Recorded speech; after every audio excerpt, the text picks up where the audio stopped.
And we are live for another episode of Girls and GRAPS. 3 weeks in a row. This might be a record for us.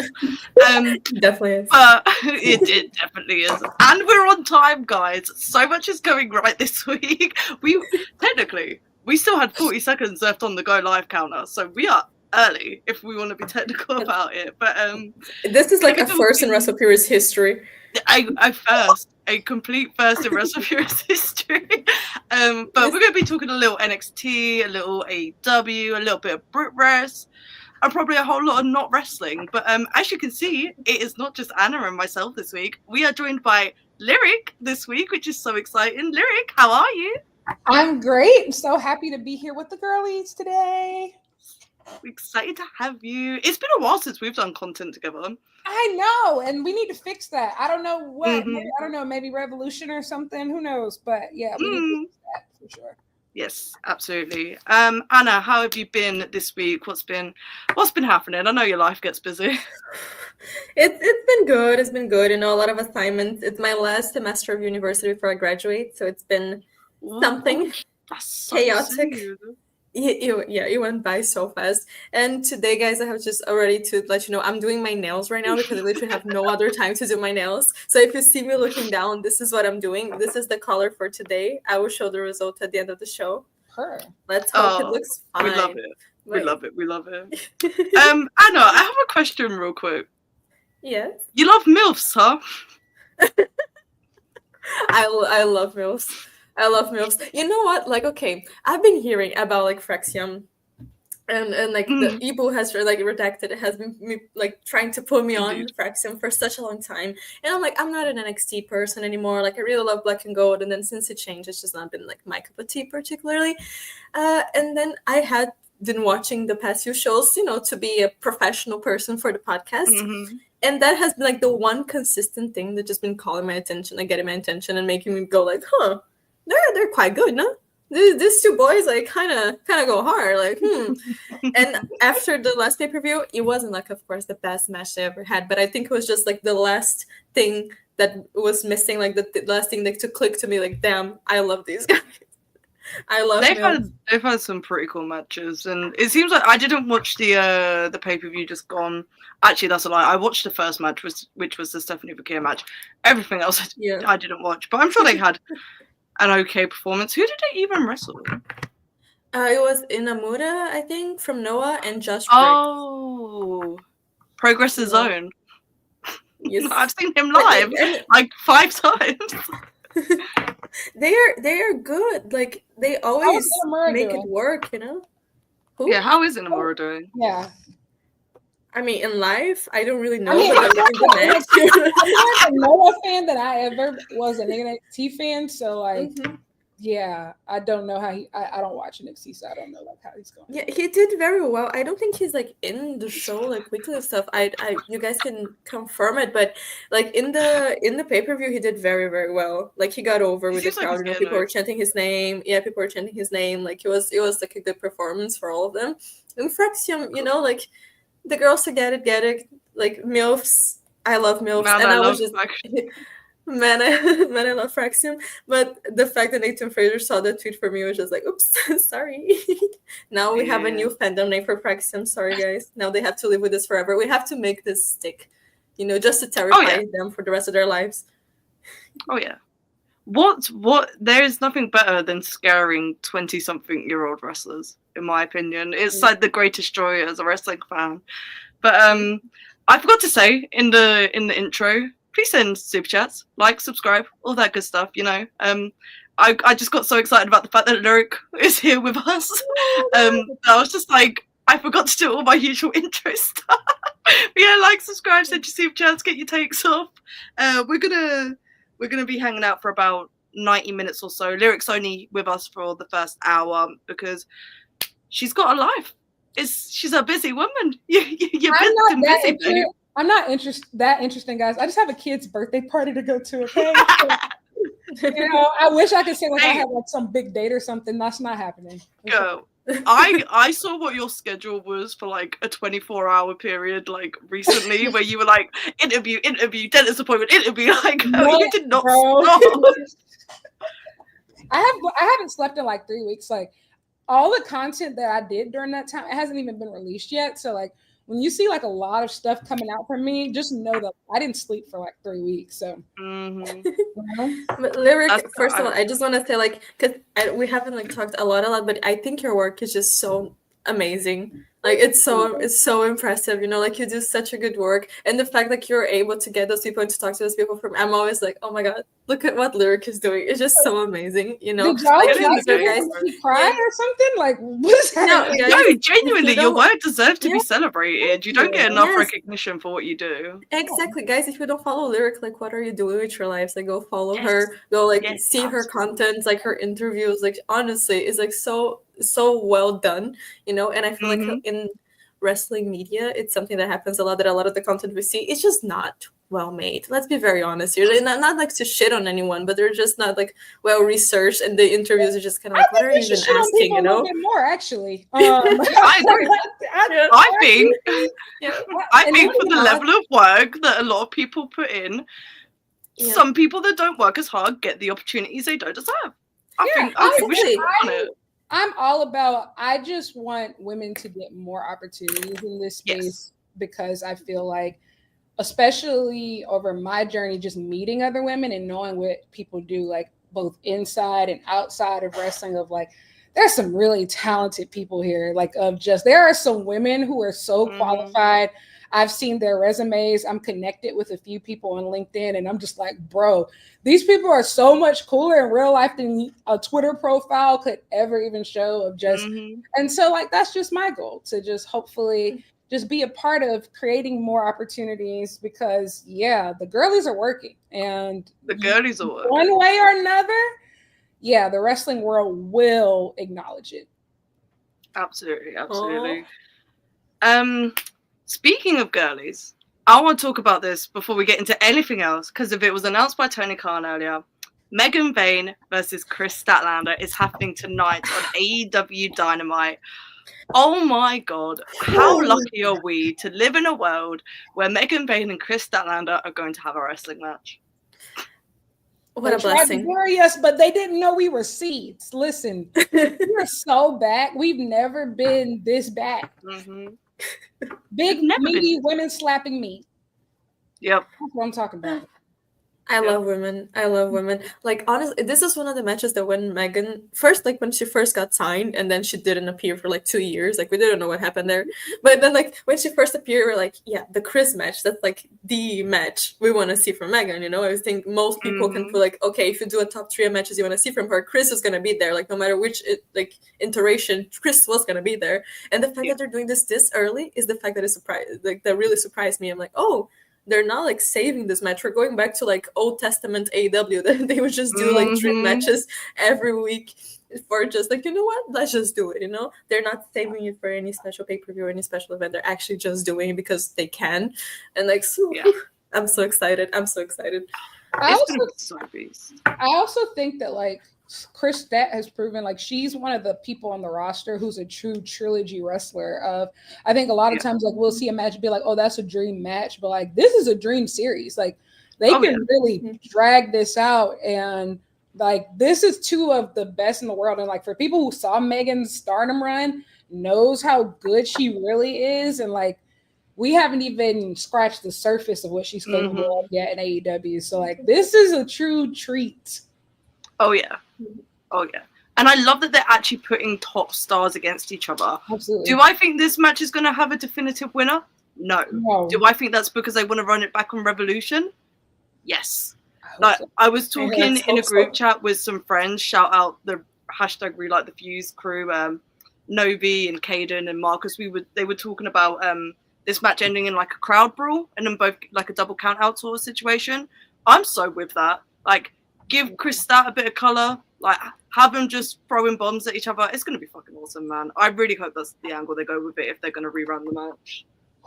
I think the interesting part is that, and I tweeted this, but it seems like a lot of teams are starting to form because Megan Vane is obviously aligned with Penelope Ford. Chris and Willow are getting it back together. We have other teams. So it's just like, okay, if they're doing this as a singles match on Dynamite, I think that a tag match is clearly what's going to happen eventually. And because so many teams are forming, I'm not saying this definitive, but is women's tag belts potentially on the horizon? Maybe. AEW, yeah, I feel like with AEW, let's first make sure that the women's singles belt are like good and dealt with, you know? Yeah. So it's not something that I would complain about, but seeing the state of a lot of their middle card belts, because even the men's tag belts and trios belts are like left to the dust, you know, are forgotten about. So I just don't want the women's tag belts to be like a WWE situation, that they're just there for being there and just for saying like, look, we have it. Stop complaining, you know? Yeah. Like if you're gonna have it, then just make sure you will have it and you will have spot for it on your pay-per-views. You will have a spot for it on your weekly shows, because like I said, even the men's titles were being forgotten about. So I don't know like how that would bode for the women if they cannot even get the men's division right, you know? And that's like obviously their priority with everything. So for me, it's like I would love it, but you do need to like get your shit together in all the other aspects first before deciding to add like another belt that you're not gonna give the attention that it deserves, you know? I feel like it's a double-edged sword because I agree, like they haven't cracked the code on the belts that they already have, but also Tony Khan seems incapable of booking a women's feud that isn't around a title. And so like I'm hoping that maybe with women's tag belts we might at least get another main feud, like, you know, just because it doesn't seem like we're going to get a lot of those non-title feuds. We should, but if a belt isn't involved, it just doesn't seem to be happening these days. Yeah. They're real spotty about it sometimes. But I will say, they've been cooking with the men's tag division a little bit. They've been lining some stuff up. They've been doing What's been happening there? I'm gonna be very honest. Bro, the Hurt Syndicate are tag champs, bro. Like that's what's happening. My glorious EVPs are returning from Japan. Please tonight. And they're huge. And they are huge. Right now, it makes me think that they're getting ready for the Hurt Syndicate. Oh yeah, they've been in the gym. They've never been out of shape.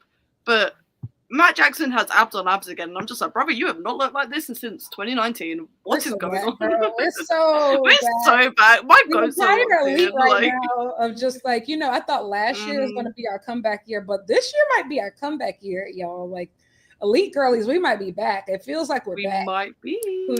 With Kenny like already back in cooking, like probably winning the title again. Like we're on the right. That international belt is coming home. And Takeshita is going to rule New Japan Pro Wrestling with an iron fist. Oh my, Takeshita versus Goto. Like, and also like a Hangman having a high profile feud again, you know, like but that actually is gonna lead to good matches and it's like a full story and he's not like lost anymore. It's looking good. It's looking good. They built the show around him essentially last week. Like he got 3 or 4 segments. I said, is this this for me? And it was like a fantastic one. It was a great episode of Dynamite. It was. It's crazy when you focus on the elite. What happens to your product? It's almost like the company is called All Elite Wrestling. It's almost like when when you let the main character of the promotion actually be the main character, it kind of slaps. Who knows? Who would have? Kenny being back is always a vibe shift. Like let's be honest, every time Kenny's on the show, Kenny got back and people locked in. People just like, damn, I've got to do my job now. I've got to be a good wrestler. Like we've never been so bad. We've never been so bad. But I want to talk about Grand Slam a little bit because one, that Kenny entrance, that Ospreay entrance, that Copeland entrance, that Brisbane singing along to Metalingers. I have never had goosebumps like it. I have watched that entrance 12, 13, 14 times maybe at this point. It is incredible. Like that crowd just in general was fantastic. It was Brisbane. God bless you. I'm so happy they're going back to Australia next year. Yeah. And every international crowd just slaps. Mm-hmm. You're gonna say, Lyric? Oh, I was just saying they deserve a better show next time too. Yes. Yeah. I mean, they had. I did like Grand Slam. I know. I don't mean it in that way. Grand Slam was good, but I'm just saying like they were originally under the impression they were getting like a stadium pay-per-view, and so like don't get me wrong, the show and even Global Wars, the Ring of Honor show is good too, but like they deserve to get what they actually like travel for. Yeah, and like judging on like the prices of tickets that seem to be happening and the confusion with the venues and all that. I went on a rant about it last week. I'm not going to get into the logistics again. You have a year to prepare. Just be better. Just be better, AEW. Just be better. Don't do Brisbane, you know, like do Sydney, do like somewhere that is easy, Melbourne, like easy to get to with access, because that was like the main issue that they had, that they couldn't sell out the stadium, you know. So, but I was gonna say, like, international crowds, they always slap because they're so deprived of having those moments that when they do have those moments, they're not like ungrateful towards it. They don't think like, oh, they're gonna come back to my city like in 2 months, so like I don't care. Like, no, they're gonna enjoy every second of it. They're gonna make it worth, you know. So it's always so fun, and I'm so excited. Like every time that I go to a show here, I'm so excited because I know the crowd is gonna be like something else.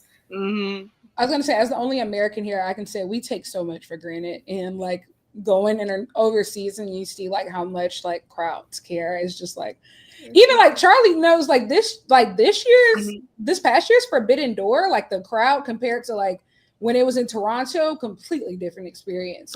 Absolutely. You can just tell, like, especially AEW crowds, I feel like around year 5, you notice the shift of just like, sometimes it's great, but like crowds have gotten spoiled, bro. Like, like, international, whenever they can pull it off, that's the way to go. I do think that is the way to do it, and I think they should do more extended tours. More extended tours internationally, because bro, one Dynamite and one pay-per-view a year in the UK is kind of crazy at this point. But hey, man, I would at least like to get confirmation on a venue at least this year for the shows. But especially if Mercedes is, like, I tweeted this, but I was like, Mercedes is already like locked in for high stakes, and like that's the perfect time to have her already start doing media for both AEW and New Japan. She has both belts, bro. Like this is hello. I don't know whether she's going to be able to do media for Forbidden Door like that, though, because of if it's at the O2, the WWE 3-month exclusivity clause will prevent them announcing it unless they announce, like, I don't know that. So my theory was that they were going to announce it this month because of the exclusivity from the last set of WWE dates has just run out. But then they announced the Europe Mania tour, and they're back in the O2. So now I don't think they can announce it until June if it's at the O2. Oh, that's nasty. That's nasty work. But yes, it's nasty, but also why the fuck would you go with the venue that is so loyal to the WWE in London when there's so many options? It's silly to me. It's silly. What are the other options as somebody who's not from? I'm trying. They could have just done it out of London. They could have run Manchester and it would have been fine. Or like, if you didn't want to go that far north, you could have done Birmingham. There's plenty of cool venues. Like, or I can't think of any off the top of my head, but like, there's cool venues across the UK. Like, even if you wanted to run fucking, like Cardiff, the Cardiff crowd was fantastic. Ooh, so that would be cool. That would have been awesome if they had run Forbidden Door in Cardiff. But no, O2 because iconic venue in London, I guess, and I get why it's London. I understand. Silly, stupid. You should have put the tickets on sale so long ago to avoid all this mess. But what do I know? I'm just a girl. We'll see how that goes. I mean, they will sell out or get close to selling out no matter what. Oh, that's yeah, sure. like O2 is like 20K. It'll be fine. Yeah, it's just like the logistics of it, you know, for the people who are traveling to go there, like me, traveling for like a different country around Europe. Like the logistics are hard, you know, to figure out if you have like 1 month. For Americans now, like you need a visa to get to the UK. Like it's not expensive or anything, but it's just like one extra step, like in your travel plans that didn't exist last year or like the year before. Yeah. I'm hoping that they can announce tickets beforehand. And maybe I'm trying out my ass, but I know the 3-month exclusivity clause exists. It's been talked about several times. So, fingers crossed. Oh my god, I'm going to bring this up just because I will get to the other super chats in a second. Shaitan's first $2 super chat. The dream is AEW running a show at Ali Pali. No. Absolutely not. Alexandra Palace is a fucking iconic venue, especially for darts. That makes a horrible venue for wrestling. Ask anyone that went to the Progress shows there. Ali Pali is not good for wrestling. I get it though. Iconic venue. And it's like a 20-minute train ride from my house. That would be so ideal. Don't look up. This reminds me of seeing all like the Brits like just be so upset about what is it, anniversary show being in Crystal Palace. Crystal Palace, brother. I can't. I hate Crystal Palace, and it's just the travel is annoying, and it's an uncomfortable venue, and they never run intermissions there. It's just I don't like Crystal Palace, but yeah, no, Ali Pali's not fantastic for wrestling, which is really annoying. Because I think it's like a really cool venue otherwise. I get why people suggest Ali Pali. Shout out Alexandra Palace, I guess. So annoying, 2 days too. Yeah, the Repro anniversary weekend. We'll talk about it. We're going to talk about Brit Wrest anyways. We'll go into this a little bit. Actually, we're going to do super chats because some of these pertain to such things. Darren Walker, £5 super chat. Are we excited for Megan Bain versus Statlander tonight, or should it be built longer and on a pay-per-view instead? We kind of covered that already. Has anyone else got any more thoughts on that? They can drag this out as much as they need to. Mm-hmm. Exactly, like you said, this is a perfect series. This is like a trilogy, and I mean, I do hope that the chemistry. I mean, they're both amazing wrestlers, so I don't doubt the match is going to be great, but I do hope like they have the kind of chemistry that it just makes you go like, oh my god, please show this like again and again and again, you know, which I don't doubt, but my expectations are very high, so I want to see what's going to come out of that. I think it's also something that they've already been doing with the men. Like I think Swerve and Ricochet like come to mind. Like when you put top stars against each other, you can give away a match on Dynamite and still save something for pay-per-view because people just want to see it. Like that's why you put top stars together. So they'll be fine. Yeah. It was, I mean, it worked last year. Yeah. It worked last year. I didn't love the matches personally, but the Ospreay MJF pairing, they ran that match twice in the space of like 2 months, and it was fine. Like, and they ran one at Wembley Stadium, and they did an hour match for the other one. Like, when you have top stars work together, it's fine. It's fine. Just not those two top stars because I don't like those matches. Never again. I swear to God. Never again. Darren Walker, another £5 super chat. Thank you very much. Charlie, you asked for future guests. Alex Windsor, Riho, Brittany Brooks, and Lena Cross. I would love to talk to any of those women. Cross versus Megan. Cross versus Megan at House of Glory Wrestling on YouTube is worth watching too. Well, there you go. There's a match recommendation for you guys. Is. I saw that. I would love Alex Windsor, especially. I think would be a really, really cool one. And honestly, I could message some people. I might be able to. Maybe we'll see. I can reach out and put out some feelers chat. I love her. Like I would legit. I would love to talk to Alex Windsor. She killed it versus Tina. Yeah. Like I haven't seen the match yet, but I've heard very, very good things.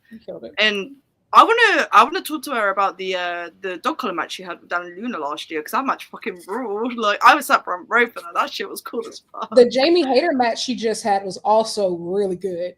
They went 23 minutes, I think. 23 minutes? Yeah. All my friends I was so annoyed I was in Prague for that, but like all of my friends that were there, they were just like, go, you missed out. Like this match fucking rocked. I was just like, but they announced it. I was already on holiday. Like I don't know what you want from me. I was in another country. Oh dear. But yeah, no, honestly, genuinely shout out Alex Windsor and her coming back from the injuries that she did. Unreal woman. Monet updates, $4.99 super chat. Thank you. Hope you're having a great day. Keep up the amazing work. Thank you. Appreciate it. Thank you. That's so nice. We'll talk about your girl as well. Don't you worry. We'll be talking about Mercedes. We always talk about Mercedes on this show. God, I feel like I've been yapping for like the past 10 minutes straight. But yeah. What were we talking about before I went into super chats? Grand Slam. we did. I wanted to talk about entrances, and I got completely sidetracked. But that's what we do on this show. We started talking about international crowds. I was gonna say, like, I don't think I've ever seen a crowd singing Metalingus, like the whole song. Not like that. To that Maybe degree. they did. Yeah, which for me is insane, because for me that's like my favorite wrestling team song of all time, probably. And it's like a song that is on my playlist that I listen to. I actually listen to, like, outside of just watching, like Hope's entrance. I just listen to it all the time, and it's a song that I love so much. And it was the main reason why I bought tickets for Wembley last year, and then he got injured and he didn't go. I was heartbroken that he got injured. Forbidden door. We can hope so. But like, yeah. So it's very surprising to me that when people start singing, I was like, wait a minute, they should be doing this every week. Like, why aren't people doing this, actually? Edge was my because people take it for granted. Truly. I think also, too, it goes back to those international crowds. It sounded like they practiced. I said, they're on key and everything. Like, they sounded like they got, like, the right note for, like, the Alive as well. Like, They did the whole thing. Like, yeah, that was priceless. Even better than the Toronto crowd, honestly. I know that I remember Full Gear 23, the one that we were at there. That crowd did it as well, but it didn't hit the same. Like, they didn't get to the next verse type shit. Like, I think it's also too because we had like it was a 6-man tag, and so they had a lot of to like get through. But yeah, they did it before the I Quit match in Toronto. They probably did, bro, but that's still technically international crowd, because that's Canada, that's not America. True. Was Cardiff like that? I can't remember. Cardiff was loud as fuck, bro. Like, I was rewatching my videos of like Ospreay's entrance and like the crowd cheering him before MJF cut it off with it, bro. If MJF didn't come out when he did when Ospreay was in the ring last year in Cardiff, the crowd would have kept going with those Ospreay chants. Like, it was just going and going and going and going. They edited it for TV, right? Because it was so long, Like, I have 2 like 50-second clip videos of the crowd just getting rowdier and rowdier. It was fantastic. After Ospreay signed, I felt like his chants were like just nuts, just nonstop. Yeah. God, that tag match in Brisbane, bro. Fucking fantastic. Aura for Aura. Oh my god, we talked about it in Worldwide already, so like I gave my opinions if you guys want to go watch it, but I have to like keep saying it. The tag team of Will Ospreay and Kenny Omega, like, we have to be grateful. We have to realize what we're watching live, It's like, it's one of those things that in a few years people are gonna look back and gonna be like, wow, those were the best wrestlers of all time. Those are like all-time greats. And people in like 40 years, 30 years, like whenever they stop wrestling, 40, 50 years, they're gonna look back and like, wow, I wish I was alive to have seen those guys live. Like, we think about now when we think of like Amanami Toyota, like Akira Hokuto, like Misawa. I was like, damn, I wish I would have seen those people live, And like those are people that we are watching live that we know they will think the same thing in the future about. So we just have to be blessed and grateful. Like, we are experiencing greatness. I think also too of just like that was, no pun intended, but that match was like Kenny's learning tree in the sense of like all of like the guys who like really, came from like his stylistic learning tree. That was, and it's like absolutely insane to just see him, like, he's the elder statesman, and like all of these guys watched and learned from him, like either directly or indirectly, or they learned from somebody that he like learned from him. Like, that is just nuts to think about, and he's still the best of the fucking all because he's the god of professional wrestling, and we should just be grateful. He's no longer, I would say, like probably the best athlete out of all those guys, which is insane, but he's still the best. Like, he's just still the greatest. The way he like, and especially after like life-threatening, like, illnesses. He should have died. Like, he could have died. Like, it's crazy. It's crazy to think about. Like, this man almost died. Like, at this time last year, he was almost dying, and now he's there, just like doing a fucking amazing program, just taking the craziest bumps, and like, he is unreal. Kenny Omega, I love you so much. Like, my Shayla, my Shayla,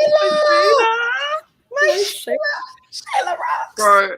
Bro, it's so crazy that like the last match he had before he went out with diverticulitis was literally a tag match with Jericho, and now we're tagging with Ospreay. And it's just like, does it ever drive you crazy just how much tonight changes? Like, the way that Ospreay looks at him, like looked at him, he looks at him how I look at Kenny Omega. Like, brother, that is your co-worker.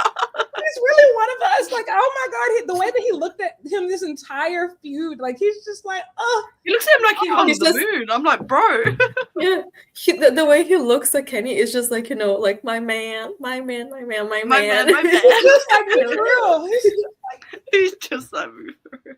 He's so me. He's so me. Like, really. Oh, Ospreay's like one of the most like peak relatable wrestlers ever because he's so honest and open about everything. He's just like, yeah, I can't fucking read, can't really write that well. I do my flips that go home. I'm just like, brother, I don't do the flips, but the rest of that.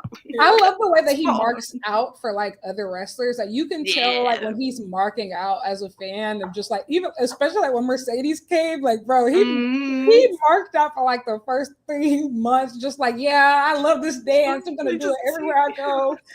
Oh. He's the realest. He's such a nice person as well. I feel like that was one thing that he played his character of being such a dickhead so well in Japan. And in Japan, they don't have like weekly TV, you know? So all he needed to do is like he does like his dickhead promo and then he goes in the match and he can be like a great heel. We know that. So when he went to AEW and like when he officially signed and he started acting a babyface, it was like I think everyone was surprised like how natural that was for him. And he just came across in every situation like he's just generally such like a chill, nice guy. And it's like, how did he go his entire career being like this dickhead? Basically, his entire career being this dickhead, this awful heel, when he's just like little, you know, just a guy. He's just a guy. Just a chill guy, you know. He's just a chill guy like that. He just says brother a lot. At the Rev Pro like 11th anniversary, like the speech he gave after the Shingo match, like I almost started crying. I was like, this is so sweet. He's so nice. Oh, he is a yapper. TV constraints don't show it, but my god, if you've ever been to a Rev Pro show in the era that Ospreay was running the joint, you know this. But that man could talk. That man could wag for England, bro. Like the show would end, it would be like, let's say like 9:30, and then Ospreay would get on the mic and he'd do his own mic thing. I'm just like, oh no, here we go. 10 o'clock, like half an hour later, we'd all finally get out of the building. I'm going to go out on a limb and say that when AEW returns to Wembley, he will 100% be in the main event, and they're going to have to cut the lights off on him to get him to show. Oh, yeah. He's just not going to leave. He's just going to be chill-wagging. Like, he's going to be chat. And this is not an insult. I am just I will chill-wag until the wheels fall off. But, brother, you guys have not experienced Ospreay until you've like seen him main event an indie show, and I'm so sorry. A lot of you won't get that experience. Your nails are so pretty. Oh my god, I love that. I wanted to show the color, right? That is so cute. I love that. But yeah, Ospreay, bro, I miss you. Come chat shit over Pro again, bro. I miss you. Absolute gem, I loved it. I loved it so much. I complained about it. Loved him. Yeah, I already loved him when I thought he was a dickhead. Now I love him even more. Yeah. I hope. What? Oh no, go ahead. I was gonna say that I hope that they keep like. Of course, I would love to see him and Kenny like run it back, of course, but I would love for them to still be like on the same side. I'm not saying like for them to tag together because I think they're gonna like follow their different directions. You know, Kenny's gonna win the title and stuff, but if they can still have like a connection somehow and still be like buddies and they like bound together to, you know, destroy the Uncast family or to just whatever it takes. Like, you know, if Kenny is getting a beat down, then Ospreay comes out to save him. Like, I would like to see them like keep this going, keep this friendship up, you know? They just like don't forget about it. Like, yeah, I think the Bucks are gonna come back as still being heel. Omega's gonna need some backup. I think I would die. Hangman's got his own shit going on.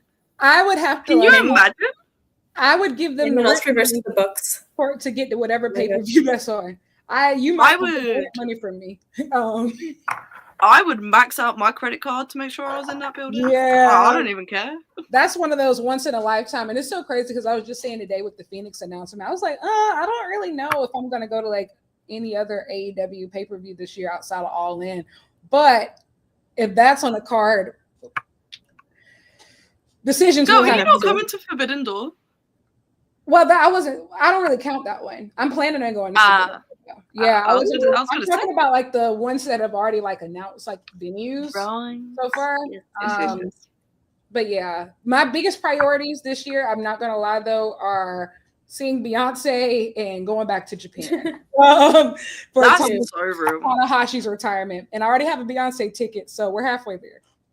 Nice. Bro. I want to go see Kendrick in London, bro. I really want to go see Kendrick.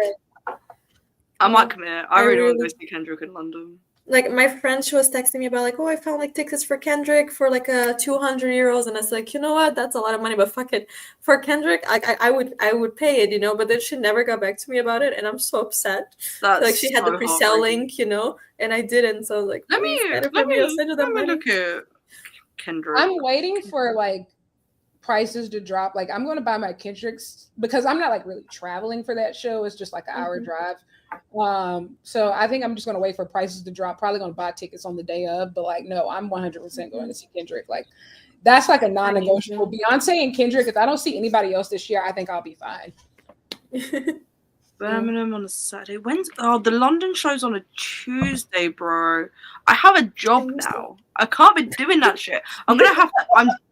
I'm actually gonna have to go somewhere that isn't London to see Kendrick.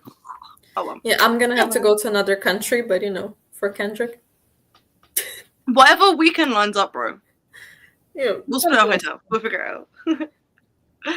Oh dear. We got a couple more super chats. Let's have a look. Adam Legend, $10 super chat. Thank you. Imagine if you will, Anthony Bowen's 5-week training camp ends. Caster does an open challenge. Hurt Syndicate music plays, and MVP introduces Bowens as the 4th member, who then decimates Caster. Amen. Please. That'll be sick. I'll be with it. Anything that decimates Caster, I'm down for it. Bowens is my number one pick to be the 4th member that is actually signed to AEW. I'll say that. Yeah. Bro. Yeah. I think that could be really cool. Max Caster is my number one enemy in life. Yeah, I don't like him, but the open challenges have been working for me. Him getting the shit kicked out of him kind of rules. Absolutely. Yeah. Especially anything that has anything that has people beating the shit out of him, I'm like, hell yeah, let's do it. Would I rather just not see him on my TV? Yes. But if I have to, then at least it's like someone beating him up. Yeah, Brit, of course, but like she's not a problem right now. So we have to deal with the situations as they come. Outside, out of mind, brother. Outside, out of mind. Kale, 20 pesos. Thank you. I am a hashtag MILF. I'm so happy for you, bro. We're all MILFs. Live your truth. I am a MILF. Live your truth, bro. I'm a MILF. You can be MILF. Oh yeah, Anna Frazier saw your Fraxion tweet. That's why I asked about it. Because I saw Nathan Frazier's quote tweet. I was like, oh, that's funny. I was dying because I didn't see it when he did it because because of the tweet notifications are going crazy, and I'm just like, I have class the full day. I'm not on my phone, not on Twitter at least. And then I opened Twitter and someone DM'd me like, "Hey, this is crazy," and I was like, "Wait, oops." Oh. Just a girl. Just a girl. Speaking of just being a girl, I went to a wrestling show on Friday on Valentine's Day because I ain't got shit else to do with my time. It was in Manchester. I love going to Manchester. Manchester fucking rules. It was a Progress show for the love of Progress, free at the Beck Arena, wherever the fuck. I don't know. It's where they host the For Love of Wrestling con. I forget the phrasing for that, but it was cool. The show was cool. Personal highlights, Lycos Jim and Nico and Connor Mills are all still battering the shit out of each other, which is really fun. Darius was on the show. He was wrestling Richard Holiday, I think. Launching through London. True. Oh yeah. Oh, we'll get into it. That is my segue that I will be talking about. Emerson Jane wrestled Nina Samuels. I think Emerson Jane fucking rules and should get way more recognition for the work that she's been doing in the past year or so. That is someone that I would like to get on the podcast, actually. Emerson Jane, if you're watching, which you so aren't, but like, hit us up, girl. But yeah, it was reported by Corey Brennan of Fightful, the WWE have interest in both Man Like Darius and Riho the other day. And this would come to as a surprise to absolutely no one that is aware of anything about Brit Rose. Both Riho and Darius have trained at the Heart Dungeon with Natalia when they've been in the States for their tours. And honestly, when you look at their bodies of work, yeah, man, that's like, those are the two you would go to for WWE interest. I do think that they will bypass the WWE ID system. I think there will be direct signings because of their two key players you can slot into NXT to fill in gaps now that people are going to be being called up in and post Mania season. But this whole WWE ID belt thing as well, it's over. It's kind of over for the indies, bro. Yeah. The game has been cooked for a while, but like it's just double cooked. Yeah. But then what is it like exactly? Like what, the WWE ID belts? Yeah. So basically it's ID'd talent. It's a belt for ID talent to defend against other ID talent from my understanding. That's like what that's or whatever indies they're being booked on. Oh, so they can be booked in other indies, okay. Yeah. But I'm assuming it's like the indies that are WWE ID like associated? Yes. They're about to have like 20-year-olds saying that doesn't work for me, brother. Sorry. It's a logistical nightmare. It's genuinely logistical nightmare. And it's going to make it so hard. It just takes away the concept of an indie, you know? Mm-hmm. And it's going to make it so hard for the talent that aren't ID'd, honestly. Yep. Exactly. Like I said, the whole idea of an indie, which is, you know, for wrestlers to learn and to grow and to change, to find themselves before they go to the big companies, you know, they just like go through it and they develop themselves. Like, you know, almost all of the big wrestlers that we see and we think nowadays, like your Bryans, your Kevins, your Sammys, your like, they came from that, you know, like your CM Punks, like they came from that, from like being in the indies and struggling it out and like just finding themselves before going to WWE. If you start with that already, the WWE belt, it's just like we're never getting that again, you know? No, the indies are never going to be the same again. It's never going to be the same again, and I had accepted that. And you just got to enjoy the shows for what they are at this point, right? When it comes to the indies, especially your local shows and whatever. But I want to see which indies are going to work with them. That's the part that I'm more curious about. It's like Booker T's company, Cody, and then like two others. Cody Spot. Yeah. Like not real indies, like Rollins Spot is Black and Brave. I'm not sure, but maybe. Yeah. Maybe. Yeah. Real indies like DPW or GC, like those are not. DPW, West Coast Pro, I think they are safe for now. Okay. I think looking at the alignment of Mania weekend and looking who's involved in certain things, such as the collective, and who's doing their own thing, you can see the divide of the indies in the US right now. And I think that's a good thing. I think that's a very, very good thing, personally. Absolutely. And I think that is for the best. And genuinely shout out Deadlock and Prestige and West Coast Pro for trying to keep their own entities. I've seen one of those companies live, and I had a great time at the show, West Coast, back in 23. And I know DPW does have a good relationship with AEW, as Adam just put out in chat. So I think there's some indies that are going to steer away from it because they have their own visions, but it's cooked. I do think it's a little bit cooked, and a lot of it is cooked, and I think it's actively detrimental for there to be these, and don't get me wrong, genuinely happy for any talent that's getting their bag and getting these contracts, whatever. I'm happy for you if that is the route you want to take.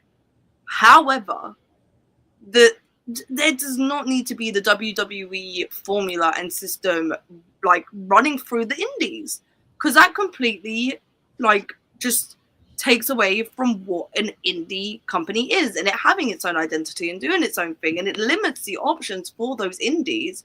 So I don't know, bro. I it's cooked. Yeah. That's all I can say. I do have to say really And, like, quickly, I have to head out Yeah. and because I have to Yes. get cake for a child's birthday party. So As you do. Well, it was lovely to have you for it was lovely being on. a little bit. Do you want to do your plugs real quick before you have to get Of out course, of here? yes, you can find me at Lyric Wrestling on Twitter and Instagram, and subscribe to my YouTube at Lyric Swinton. Fun stuff will be happening very soon, and you can subscribe to not subscribe. Tell me happy birthday on Friday. Yes. Yes. So Yes. yeah. Oh, and also on my YouTube, me and Danny from Black Girl Wrestling, we do an after show for AEW Dynamite. Yes. Right after Dynamite. So you can find Make that on sure my you tune in for that. Well, thanks for having me. Thanks So for nice stopping by, having you. Lyric. Have a good day. Enjoy the birthday party. So See you nice soon. having Bye. We will be having Yeah, it Lyric was- back on in the future where sure. she can stay for the whole For show. sure. No doubt about it. Well, I was gonna say is that, like, we know, like, historically, WWE has not helped other companies. You know what I mean? No. So this whole No. concept of, like, oh, they're getting involved in the indies. Anyone who knows, like, the minimum of wrestling history is terrified about it, and we should be, I believe. So.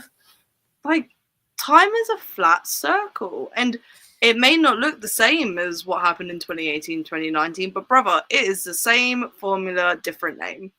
Like, they're going to cherry pick all the talents that they want. They're going to put them under these little ID contracts, which don't guarantee them a job in WWE, but do fucking guarantee that WWE can tell them no to signing other contracts. They get first dibs on these talents. Like, they are basically locked in 360 deals. How do you get out of them? WWE have to let you out of them if you want to sign elsewhere. So just see what they did, like, in the UK and the Europe scene. Like, the fact that they're bringing Evolve back, my life flashed before my eyes when that was announced.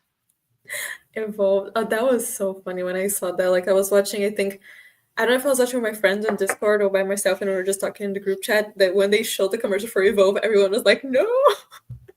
I genuinely thought I had, like, been thrown into the past or some shit. Like, what? Like, I don't understand.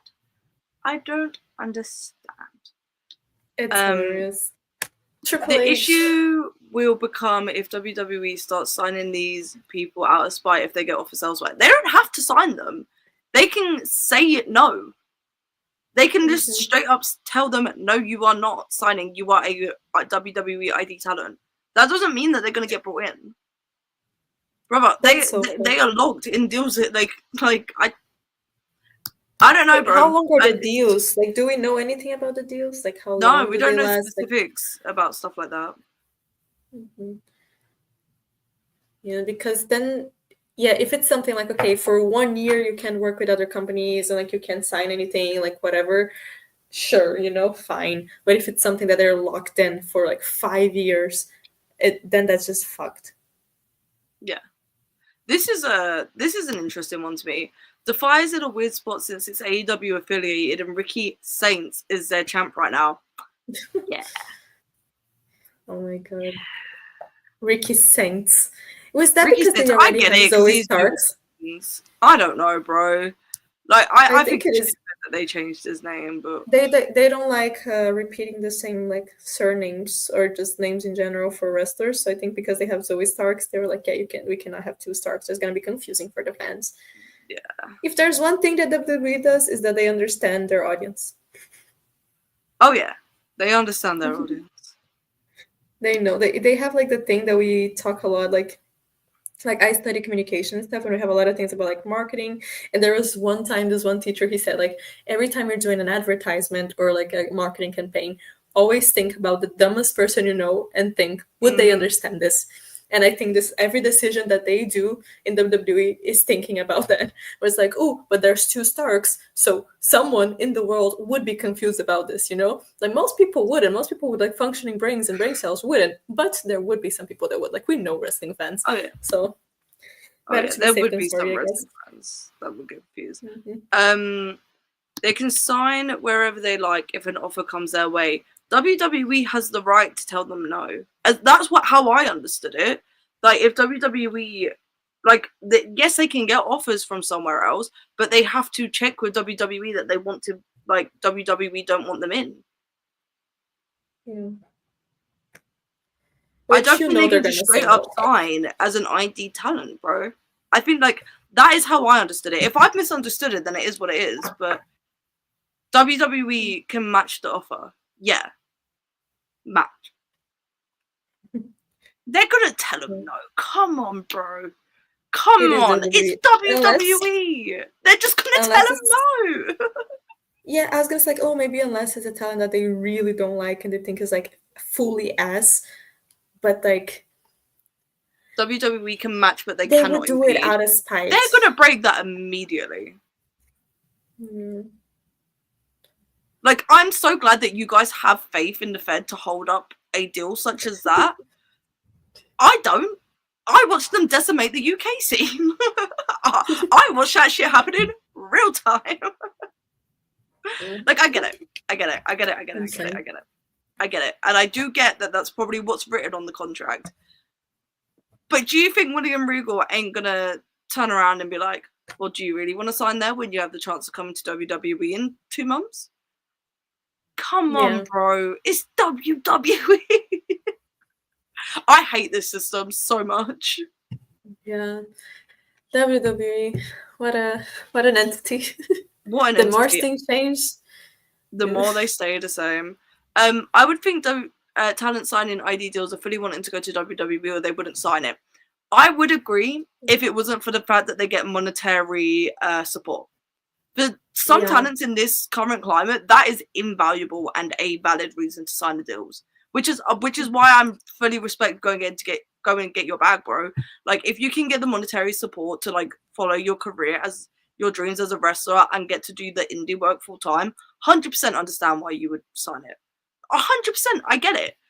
But that's still, you're still stuck. Like, I don't know.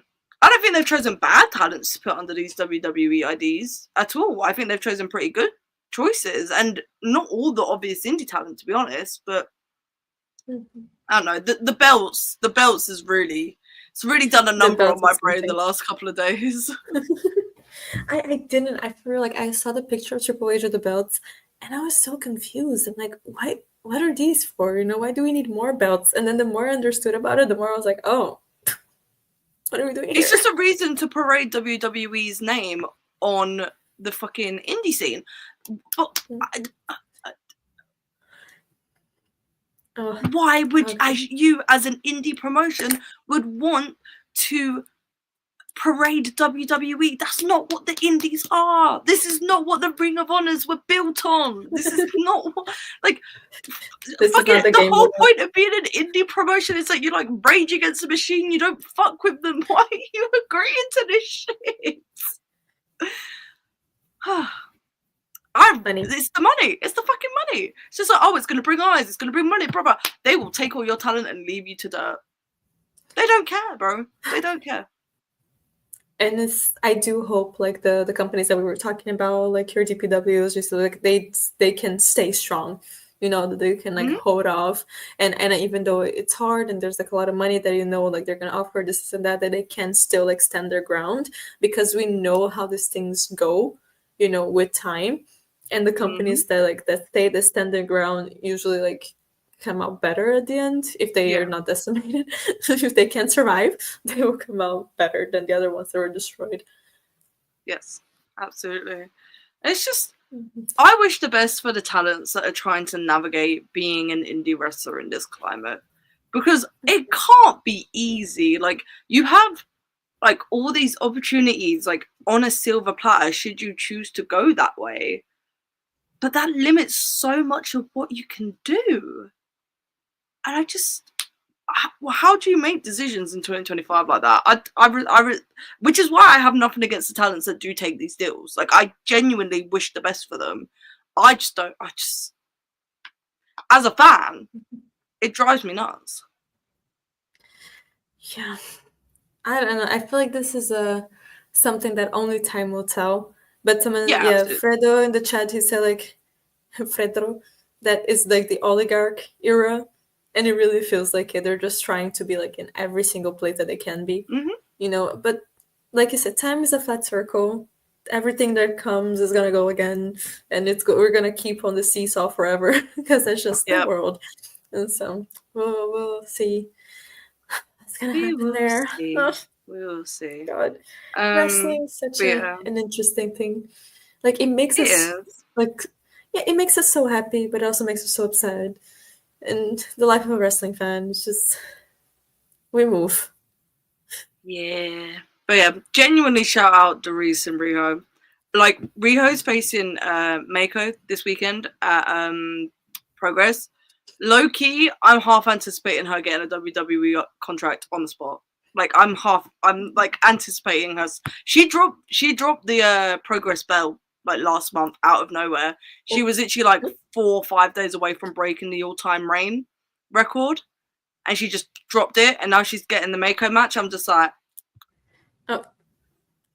you know, like it was good seeing you, babe. Good luck in your future endeavors.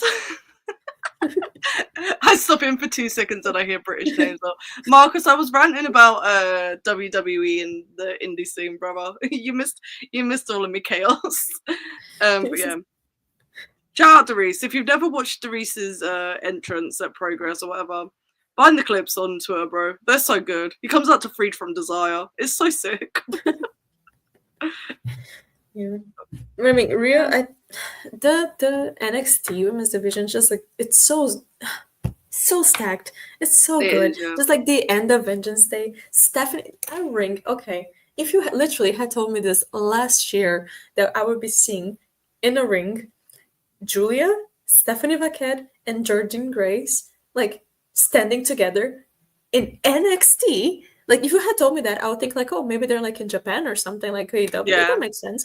In NXT, brother, I would not have believed in you. Like, ain't that crazy? What the fuck do you mean? What the fuck do you mean? Like, if you told me that 2 years ago, I would think you're mentally insane. I'm like, there's no fucking way. Why would they be going to fucking NXT? It's Giulia, Stephanie, and Jordynne. Like, what are you saying?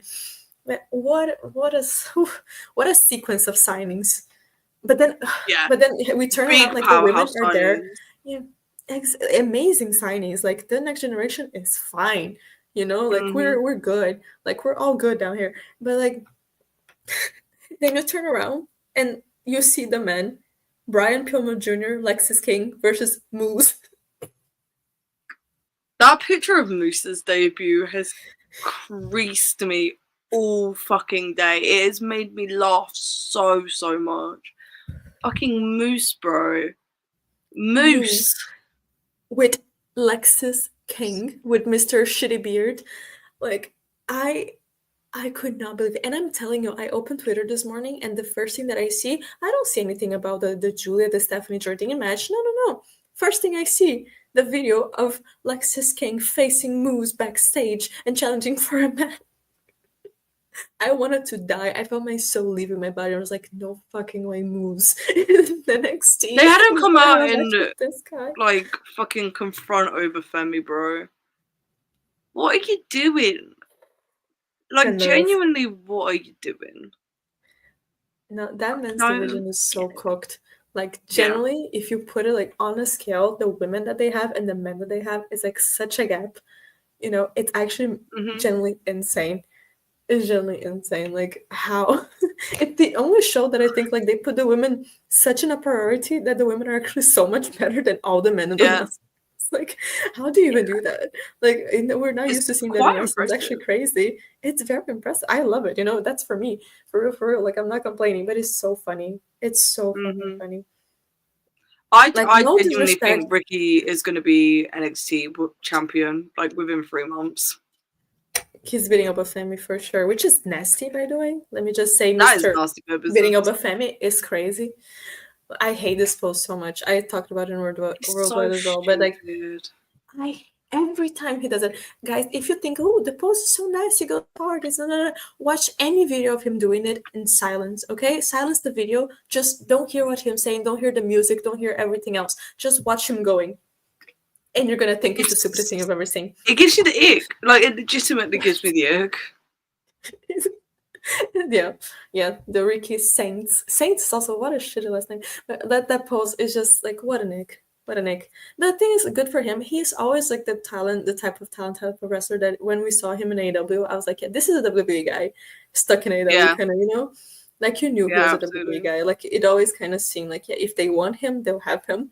But for me, it's so funny like that WWE fans for years they use the excuse of like, oh, they need WWE talent because they cannot build their own stars, and now they have like AEW people going to WWE and being like, oh my god, you already know who he is, so you're like with Jade as well, like one of the most talked women. So you're literally admitting that AEW does build stars, right? That people know who they are because of AEW. After years, like AEW needs ex-WWE talent or they're nothing. They cannot build anyone. So as a truth, so brother, where do you think these people are coming from? They're not just appearing out of thin air, like. So stupid. WWE fans, man. What a breed of people. You guys are interesting people. Let's get through some super chat. Darren Walker, £5 super chat. I think Hobbs should be the fourth member of the Hurt Syndicate and be the one to retire Bobby Lashley in a couple of years. The retirement I could kind of fuck with. I think that'd be pretty cool. I don't think he should be a faction guy at the moment. He's been bouncing around factions for too long. I like that he's doing his own thing at the moment. Just let him coach, you know. But I do like the retirement He's taking thing. a good stride. He can do the retirement thing without being a member of Hurt Syndicate. Sure. Yeah, absolutely. Will the Hurt Syndicate exist in a couple of years? I hope so. Who knows? I don't know, bro. Wrestling changes fast. Will Chisholm, $5 super chat. The funny part is the people WWE push outside. Roman, there we go, is wrestlers who worked all over the world. Look at the top of NXT Women's Division. Crazy enough, it's because of the best wrestlers are the ones that are world traveled. What a coincidence. Yeah, because if you see even like the men's roster, like in the main roster, you know, you have Seth, who did wrestle in the indies, not like as around the world because he did go like very early on, you know, but he did wrestle in the indies for a while. You have Punk, you have Cody, you have Gunther, like you have Kevin and Sammy, you know, those names that built from the indies that did like their due. That went to like Cody, he wasn't, but then he left and then he did all of that. He built another company and he came back. You know, like you have people that have those experiences. So except for Roman, AJ Styles, your Nakamura's, like brother, Finn Balor. Come on, bro. And it's insane to me. Like honestly, for real, like you have Roman, of course, that's a huge fucking name that you built from the start, you know, but he's also even he wrestled in FCW, and he's cousins with The Rock, so he had like and then you have like someone from that you built, like even EO, you know, like but someone that you built from the performance center, that literally the only person so far that showed that this thing that they're betting so much in actually works in a main roster level, in a main event level, is Bianca. Yeah, Bianca is the success only story. Person. Exactly. And now it feels like they're trying to replicate this, but like with men and women, and they're just like, you know what? It worked this time, so let's just bet all of our money in this. When literally 99% of the rest of the people that work in the roster are the people that did all of that before, you know? Yeah. Braun Breaker will get there eventually, but I'm not counting a Nepo baby. Yeah. Tiffany Stratton is the other example. It is the example. Yeah, but Tiffany is also coming after Bianca, so I feel like they saw Bianca working. Yeah, and they were like, you know what? They're following the same. Let's bet all our chips in it. And I'm not gonna say like it's not gonna work, but I'm just say like you do need a balance. You can't have those people, but like if you have just people that you thought in your performance center, it's gonna come to a point that everyone just wrestles like kind of the same, that they don't have like those other elements that you learn from going around the world, you know? I don't know. Like, I think it's going to get to a point that we're going to be like, okay, something is missing. Because there are things you can only learn when you go around and when you do those, when you have experiences, especially in wrestling, you know? Yeah. So, there are like some talents go to Japan, sure, but it's like those rough nights sharing a hotel room with 6 other people. Sometimes there is some things in wrestling you can only learn from nights like that. To be fair, they've tried with Nepo babies before, and most of them flop. Don't care. Still not counting Brom. Sorry, because most of them flopped. Yeah. Also, I just want to talk real quick. The person on Twitter who was like, oh, Gunther doesn't know who Zack Sabre Jr. is. He's too busy. He's got a job. I laughed so fucking hard when I saw that tweet. I was about to say that. I was dying when I saw that. I'm like, Gunther doesn't know who Zack Sabre Jr. is, bro. You know, like Walter and ZSJ, like WXW Tag Team Champions, like, you know, these like friends. What are you talking about? There are literally friends. I swear, some wrestling fans are just like the most stupid people. And then the person kept like doubling down, and they're like, yeah, but like he might know of him, but why? Like he's too busy to be catching up. They are friends, of course. He literally tweeted when he won the fucking New Japan Cup, not the New Japan Cup, the fucking the G1, and then when he won the belt, like. He tweeted about it, like he is catching up. WWE Vault literally uploaded Gunther versus ZSJ like 2 months ago. That's so funny to me. Like saying that with your full chest and doubling down when people say like, actually no, that's not true. It's so funny. Like, can you just say like, oh, sorry, I didn't know they were friends. Like, oh, that's nice then. Like, of course, he did the whole sentence. It's not even like he did a small reference to SCJ that people had to put together. Like, no, he just repeated like a whole sentence that Zack said, you know? Yes. He did the whole, like, reading Shakespeare to a dog. Like, that is a Zack Sabre Jr. quote. That is something he said in a backstage interview. It's hilarious. It baffles me. It genuinely baffles me. Like, I was astounded. I saw that and I genuinely burst out laughing. It's the funniest thing I've seen all day. Just no, that was amazing. There is one thing, not being educated on someone's indie career and not knowing everything about their past, which is fine. You don't have to know everything about everyone. But being so loud and so wrong about it and doubling down when people pull out proof after proof after proof, I applaud it. Congrats, bro. Like, that is incredible work. I don't applaud it. Just please go outside. Like, bro, I cannot keep doing it. Please. Just hilarious work. People on Twitter always surprise me, you know? Like, I'm always incredibly surprised. Sometimes I think like, oh, you know, people are like, I have a good day outside. I'm like, people are not that bad. And then I go on Twitter and it's like, actually, people do be that bad sometimes. People on Twitter are low-key insufferable nowadays, if we're being real. I actually kind of hate Twitter. Ever since Elon took over, shit just went downhill so fast. Yeah. Unfortunately, I am addicted to my phone, and I simply can't get rid of it. Exactly. We were there before, you know. He has to leave. Yeah, absolutely. The King Ellie Show, $4.99. Who do you think Giulia's opponent should be at Stand and Deliver? Is that Mania weekend? Yeah, so probably Roxanne. No, Roxanne. Oh, Jardine. Roxanne is being rostered. Jardine, that's what I meant. Yeah, Jordan Grace. They're probably running that Mania weekend, I think. That makes sense. I fuck with that. Yeah. That'll be a cool match. I'm not saying I think she's gonna win. Like, there's a possibility, but they're definitely. I think Giulia retains and Jordan goes up to the main roster. Will Chisholm, $5 super chat. Outside Oba, Ricky, and Javon, HBK wants an all-women's show. Fuck yeah, bro. Yeah. Women's wrestling fucking rules. Yeah, look at his roster, man. Like, with that male roster, would you want to have a male roster? Yeah, man. Let's be so for real here. Like, with the men that you have on your roster, I wouldn't. Exactly. I'm looking like in front of me. I have Lexis King, and then on the other side, I have Stephanie Vaquer. I'm gonna rather book Stephanie Vaquer. Like, I'm sorry. Yeah. I am rocking with the women with that roster. Yeah. I do think I've been saying this for a while. I do think there's a chance that David Finlay pops up in NXT sooner rather than later. Which is a shame, man. He's been cooking in New Japan. Yeah. I will be sad to see one of my boys leave. But... Yeah, like some people, in my heart, I'm always like, I hope they have integrity. You know, like Zach, that even though like he's been offered his he's still in Japan just for the love of the game. He's like, yeah, I don't care about like money or whatever. I just want to be in Japan because I love wrestling and I have like, the integrity that like I want to do this because I love wrestling, not because I love the money or because I want like this or that. Like I just love wrestling.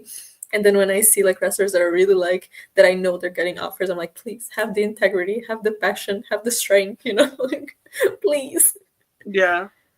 Like, but He's an in the New NXT Japan kind of Cup guy. tournament. Yeah, I know David Finley's in the New Japan Cup tournament. Do you think that will stop him going to NXT after he's done that and been written out of Bullet Club? Do you watch New Japan? Are you aware of how things happen? Sorry, I'm being very condescending, but like they need to do the Bullet Club like kick out angle first, brother. Of course he's in New Japan Cup. He's gonna put people over. He might put people over on his way out. I don't know. David Finley might be a real worker. But yeah, I can see like I feel like in the men's roster they are struggling a little bit, and like I said, no disrespect to Ricky Starks or whoever it is, but like I think you need more than Ricky Starks to get the show running, you know. Because I like Ricky, but in the ring, he couldn't lace the boots of a Stephanie Vaquer, of a Jordan, of a Giulia. Like I'm sorry, he could not at all. He could not at all. Ricky Saints, sorry, who? Yeah, he gives a fuck. But yeah, no, I do think David Finley. I saw a couple of people saying it in chat. That NXT stand and deliver crowd shot gonna go crazy, bro. Just like the son of a legend, Finley's own David Finley. I would, bro. If he walked in and immediately won the belt, I would be so gassed because that's been my guy for like years. Do you think? And you know that he would keep his last name. He would be. He would be allowed to be David Finley. He would be a Finley. Like, I mean, Bron Breakker. They didn't let him be a Steiner, so. Yeah, but that's fucking. Who gives a fuck? I think Breaker's actually a better last name for him. Is Finley WWE bound? Not officially, but in my personal opinion, I almost said professional. My opinion is not professional. In my personal opinion, yes, he is. We'll see. I hope I'm wrong. Yeah, I mean, I think eventually we'll get there. But he's the kind of guy, like, I wouldn't put him on NXT. Like, I would just, like, streamline him. And maybe if he's in NXT just for a very short period of time for people to, like, be aware of him in the WWE audience. But then I was just kind of like, like, I was just kind of more... Maybe he do, like... Yeah, he does, like, a short stint and then he goes main roster, you know? Mm-hmm.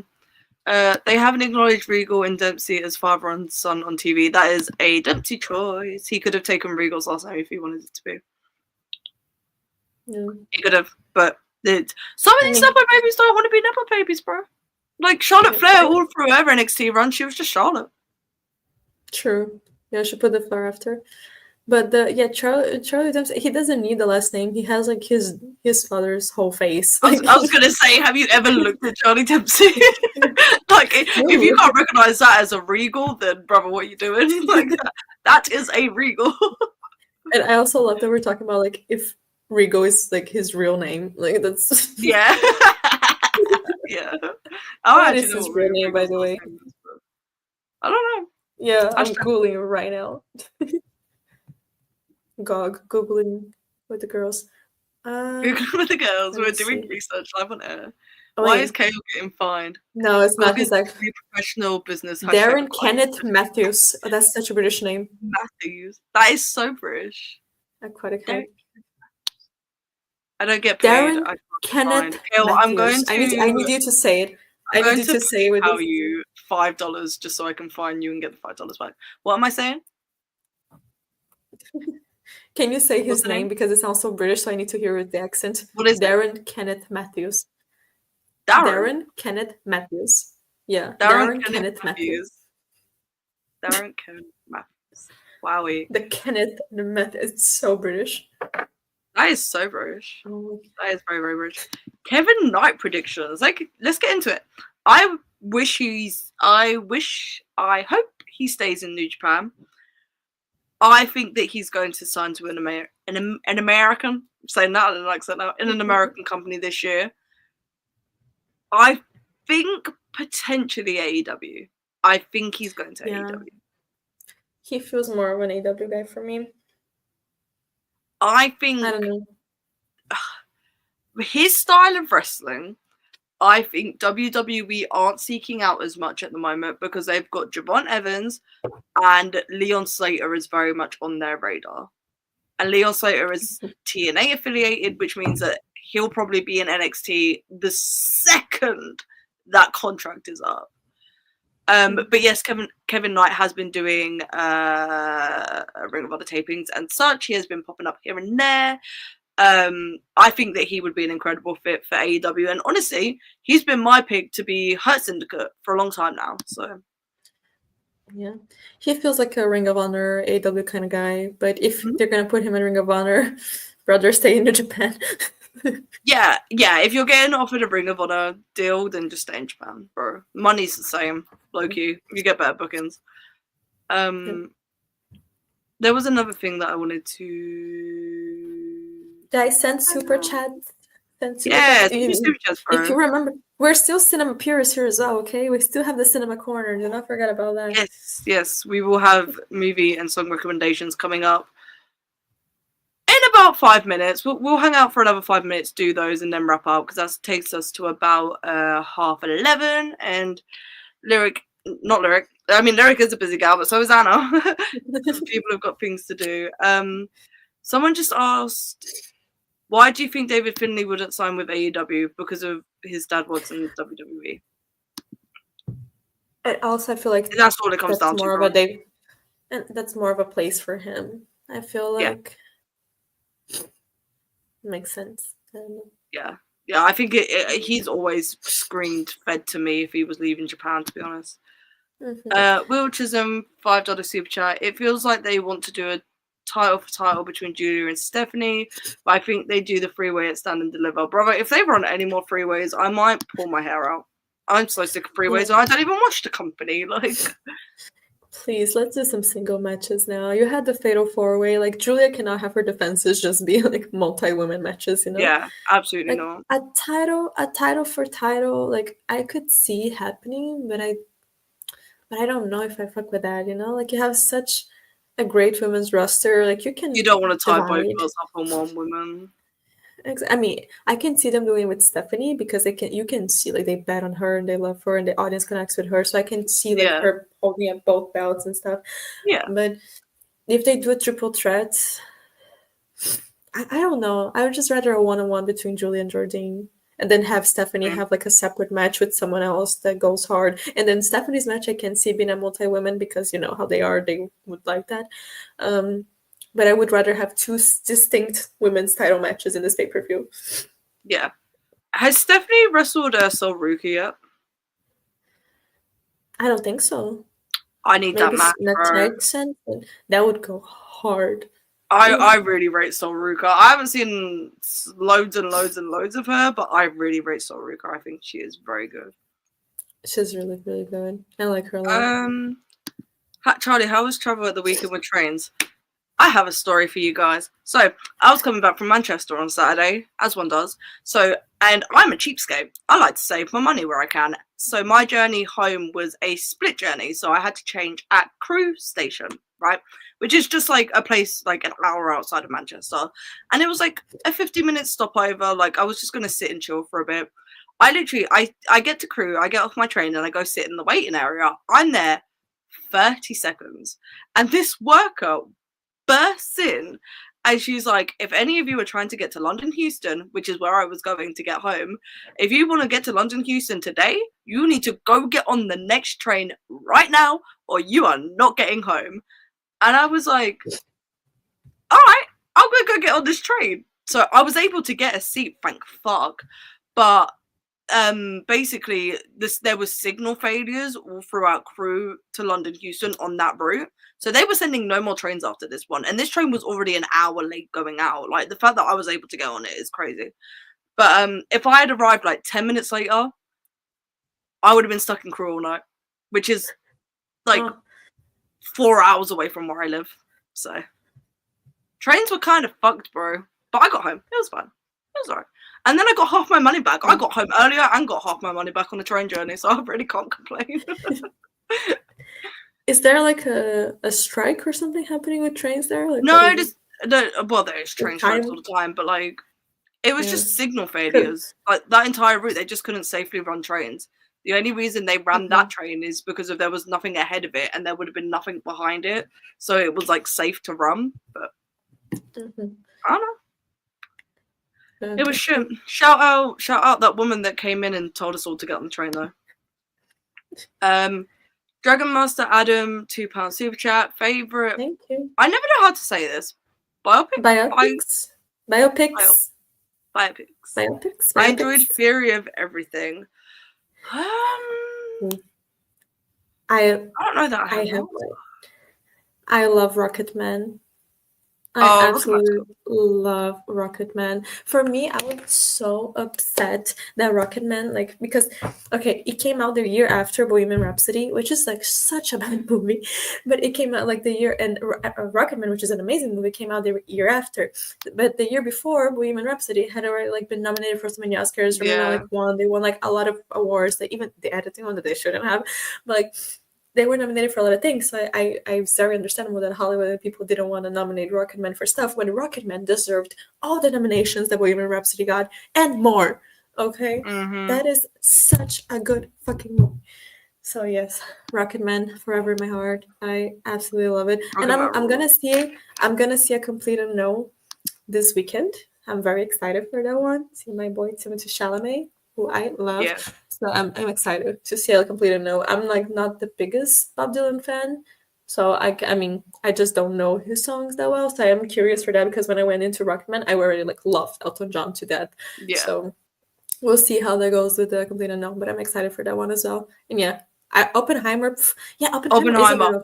I loved Oppenheimer so much. That movie is incredible. It's one of the best films that I've seen in the cinema in like my whole life. I dreamt like the experience of watching Oppenheimer in the cinema. The amount of anxiety I felt in the lead up to the bomb exploding, like because of like the score and the way they built the tension. That movie is gorgeous. It's beautifully shot. It's so engaging. It's fantastic. Christopher Nolan, you are my best friend. Oh my god, this is such a good point. If you all want to check out the Amy Winehouse biopic, don't do it. It's horrible. It is such a bad rendition of Amy Winehouse's life, and it fucking glorifies her relationship and like it brushes over so much of like the shit like she went through and like how much she went through, and like it makes her dad out to be this like glorious, wonderful character that just wanted the best for her. And no, her dad was a piece of shit. But it was a Winehouse Estates approved movie, so of course it made her dad look wonderful because he owns the Winehouse Estate. Fuck the people that made that movie. It actively makes me angry. But yeah, this is also true. The Amy doc is so much better. Go watch that. Thank you for bringing that. I tweeted about that when I watched it for the first time. Hated that movie so much. I saw the trailer and I was like, yeah, I'm not watching this one. Like this one, I'm skipping this one. Like, that's the most the Iron Claw. Yeah, I haven't seen the Iron Claw yet, so I will watch it, guys. I will watch it. I will say the actress that played Amy in the recent one, she did a good job of it, but just what she was given to work with was absolute dog shit. Just, ugh. Oh my God, the Robbie. Did you see the Robbie Williams one, the CGI monkey? I haven't. The fact that he's a monkey really irks me. I get why he is, and I get the metaphor behind it, but I can't take that shit seriously.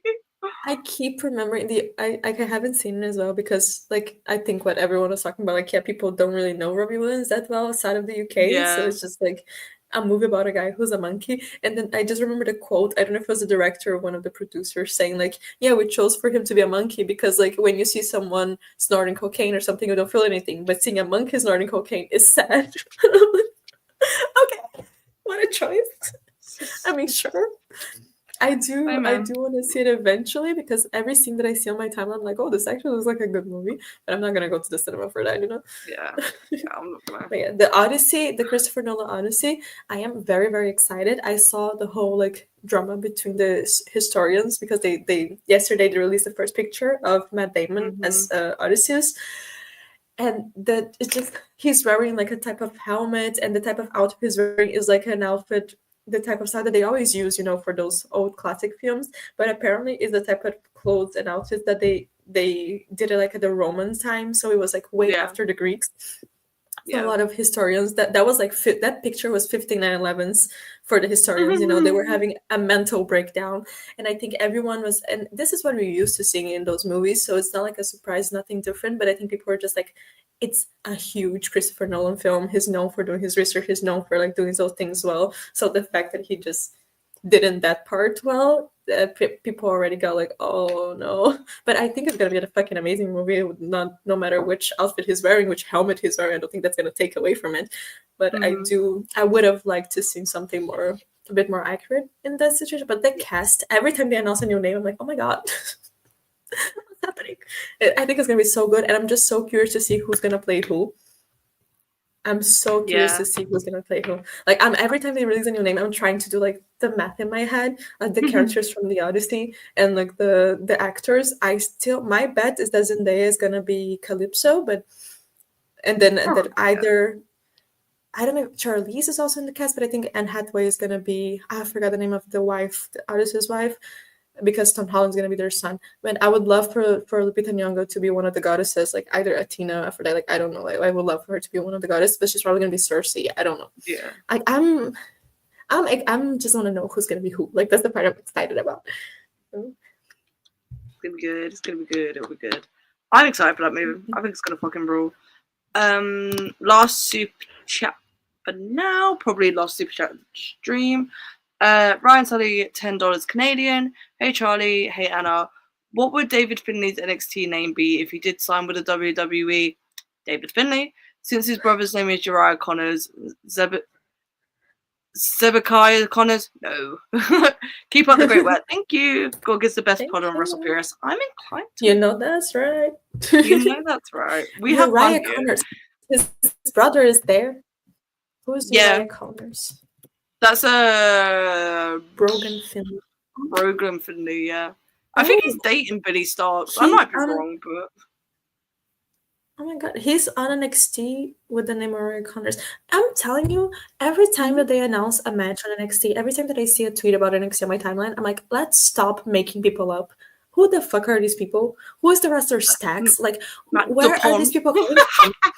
Yeah, where are these people fucking coming from? You know, like, please, let's stop. These are real people. Up.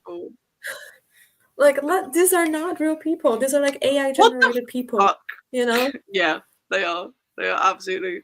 Why is Drew Parker being brought up in chat? What's your beef with Drew Parker? No, yeah, that's crazy. But yeah, if they did change his brother's name, then maybe they changed his name as well. But his brother didn't have like a career and a whole name and a whole recognition. I was gonna say his brother's a child, and like and like his and David Finley did have it. So let's see. Yeah, let's see. I think it's gonna be. I think it's just gonna be David Finley, to be honest. But let's get back to some movie talk. Movie recs for the week. You got one? Okay. So, because I really don't want to be the person that like, oh, I just recommend this movie that I watched last night. So I'm gonna open my Letterboxd favorites and I'm gonna recommend it for them. Because yesterday I watched Anora finally, and oh my god, that was gonna be my suggestion. Great.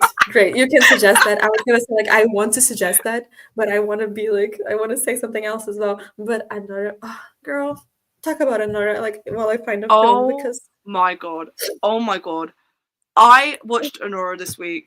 What a fucking movie. What I don't want to say too much about it because I genuinely don't want to spoil the plot or anything, but the first like 2/3 of this film are so fucking funny. It's so funny and it's so feel good and the plot is so fun to watch and it's so whimsical and silly and it's like so Cinderella-esque and I say that with all compliments. It's a beautifully funny film. And then you get to like the last 20 minutes and it feels like your soul has just been wrenched out of you.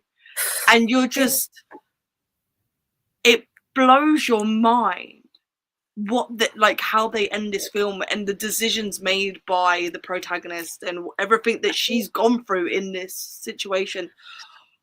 Oh my god. Oh my god, what a fantastic piece of media.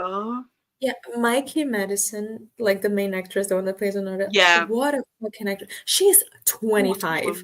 Like, it's that, insane. She's so good. Like, this is a career performance. This is like a star on the make. You're watching that film, and in my mind, like, how is she doing this? You know, like, the performance is insane.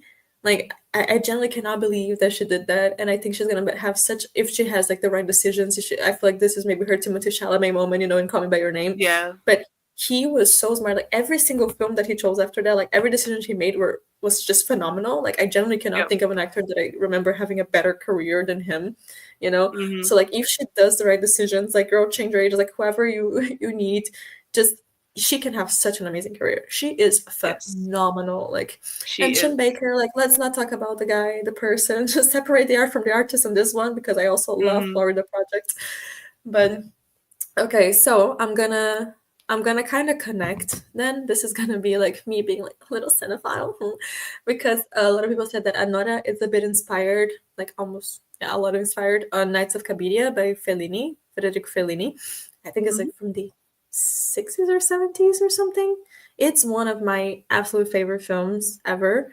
Let me see here the year. It's just beautiful, and it's kind of like the same story, but a bit, I was gonna say a bit more hopeful, but maybe not. It's also about like a sex worker that just keeps going through things that are just like heartbreaking. No, it's from 57. Oh my god, yeah, it's black and white. And like, it's just, she just keeps going through the most like heart-wrenching situations over and over again, and her spirit is just being like broken, you know. But it's one of those films that when you finish watching, you're like, oh my god, you feel like your life changed a little bit especially after the last scene. If you know, you know. But that's the recommendation. Like, especially watching Anora after like watching Nights like a Video multiple times and being one of my favorite films, it just hits different, because you can see like the inspiration, but it's like a modern, more sexual, of course, version of it. Yeah. But you can see the inspiration, and then in the end they just like flip it on its head. And like, João, I see like talk about I'm Still Here. Last week I recommended I'm Still Here, and I talked about I'm Still Here for like 10 minutes straight, so you can go watch that one. But yeah, today I have to recommend Knights of Cabiria. You can find it online anywhere, I'm pretty sure. But it's just like such a phenomenal film. It is an older film, so maybe it's not everyone's cup of tea, but it's like beautiful, beautiful, beautiful, beautiful. One of my favorite films of all time. So, good movie. Yes, we were on the same wave. We were on the same wavelength this week. We did not talk about this before the show. We don't talk about RX before we come into this. But I did watch Anora. Oh, God, I'm so obsessed with that movie.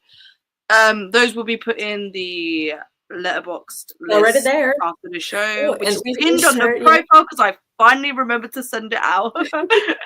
It's already in the list with you guys. We already have 6 films there, so whoever wants to join the Femmes on Films gang. Absolutely. Okay, songs. What is your song for the week? My song this week is She's My Religion by Pale Waves. And they are a female-led band. I can't remember where they're from, but I've seen them live.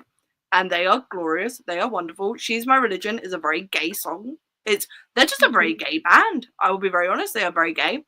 And I love them. They are fantastic. If you like Girl on Road, you will like Pale Waves. She's My Religion is a very good entry song for them, I think, because of like you can really capture their vibe and tone and that. But yeah, I've just kind of been listening to it a lot the last couple of days, and yeah, I just really like She's My Religion right now. I will add that to the playlist right this second. I will be listening. Let me follow the playlist actually, because I wanna see it. So my almost choked. My recommendation for this week, I thought about a lot of options. I've been listening to the new Sabrina Carpenter songs nonstop, but you know, those are just a general recommendation if you like it. But the one that's been like stuck on repeat that I just found out about this week, it's You're the One by Kate Renata. Is that how you say Kate Renata?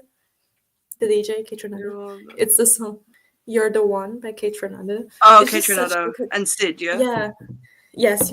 It's just like such a good, vibey, feel-good song, and you listen to it and just kind of like, it feels like summer in a way. And for some reason, I'm not complaining, but for some reason this week has been very, very cold, but like with very beautiful blue sky the whole week. And so I've seen the sun So like Oh, honestly, the sunshine just then. I was just like, yeah. please. It's been really, really nice. So You're the One by Kate Tronada has been nonstop here. Yes. Recommended. That is in the playlist. We're building our little playlist up and our little rec lists up. Yeah. I have not thought about a match recommendation this week, so I'm gonna have to do this on the fly. Yeah, I'm opening my trusty the day that this list of matches ends that I have is just gonna be a nightmare. But so far I still have it. Okay, so today I need to start listing the ones that I said as well because I do not remember. But today I'm gonna recommend one that is on YouTube, so everyone can watch that, and then maybe we can share the link as well. It's Manami Toyota and Toshio Yamada versus Las Cachorras Orientales, which is Mita and Shimoda. Guys, this fucking match, I swear to God, it's so good. It's so good. And it's like 20 minutes. It's not a long match. I mean, it's like, yeah, but it's such a good match. You can find it on YouTube for free. There is over 2 million visualizations. So if you haven't like seen it yet, go see it. It's just like classic Joshi shit, you know? It's amazing. Mima Shimoda, like what a woman. I love her so much. And Manami Toyota, what can we say about her? So yes, honestly, very, very good match. It's like one of those matches that when you watch, you understand why people talk about that era of wrestling and that scene of wrestling, like the 90s, 80s Joshis, like in such high regard, you know? So if you ever want to see more of like older Joshi or just good older wrestling, I would say Manami Toyota, Toshio Yamada versus Las Cachorras Orientales on YouTube. You just Google, like, you just search like the Manami Toyota, Toshio Yamada versus LCO, and you can find it there. Mima. Wonderful. Mima Shimoda. I haven't watched that match. I'm gonna watch it at some point. I might watch it after the pod. I'm gonna have time to kill before Dynamite. My match recommendation this week, I'm gonna do a Brit Rest recommendation because it just feels fitting. Leon Slater versus Zack Sabre Jr. at Rev Pro Uprising 2022. I was there live for this match. This match, from memory, fucking rocked. And it's like, if you've seen what Leon Slater does these days now in like TNA and Rev Pro and his little indie dates, that sounded like an insult. It wasn't. But like his indie dates and that, just to see his growth from then to now, and like how much of he's grown as a wrestler, and like how different a match with Zack would be now for Leon. I think it's a really cool one and a bit of a hallmark match to look back on. That and the Ospreay one that he had in 2022, 2023. I can't remember when it was, but yeah, Zack Sabre Jr. versus Leon Slater, definitely one worth checking out in my opinion. There we go. There's our Rex for the week. We're gonna wrap this up because Anna's got stuff to do tomorrow. I'm gonna go do some bits before Dynamite. But as always, thank you guys so much for hanging out with us. I hope you enjoyed Lyric being here for a little bit. Hopefully we can have her on longer next time. I am going to put out a tweet asking for some guest suggestions. So when I do that, please tag people, let them know you want to see them on the podcast and stuff. We'll try and set some stuff up. But we got any plugs other than like the usual podcast stuff? No, just like, subscribe, leave a comment, guys. The comments help so much. The comments help so much. Forget a comment, please. And so I will be at Progress this Sunday. If you're there, come say hi. I don't know if there's anyone British watching, but anyone British that will go to shows. But and I will see. We will see Charlie. We will see John Cena live next month. Not me. He's gonna. You're not going. No, I'm not going. I've never been to WWE show. Fuck that shit. Yeah. I'm going to see that. I swear that you're going. I'm seeing John Cena live next month. Then, like, brother, if Rey Mysterio is on the shows, I'll consider it. We'll see. He'll probably will. Yeah. You're welcome, Marcus. You're welcome. Wow. Rejected live on air. I'm not a fan Marcus. John Cena isn't work in progress. I know, crazy. I'm also not. I just want to see Io. I want to see Sammy. I want to see like I have my people that I want to see before I die, and I know that I don't have that many opportunities, so I'll do whatever. Yeah, Rey Mysterio is on my list. So. Yeah, John Cena just got thrown in there, so I'm like, damn. Damn, that's crazy. So- But yeah, I need to go. We just need to get out of it. So let's wrap this up. Thanks for tuning in. Watch Dynamite Review tomorrow, 11:30 Eastern, with the usual crew, and we will see you next week as soon as I find the outro. As soon as I find it, I will. Right. Okay, and we will see you next week. Peace.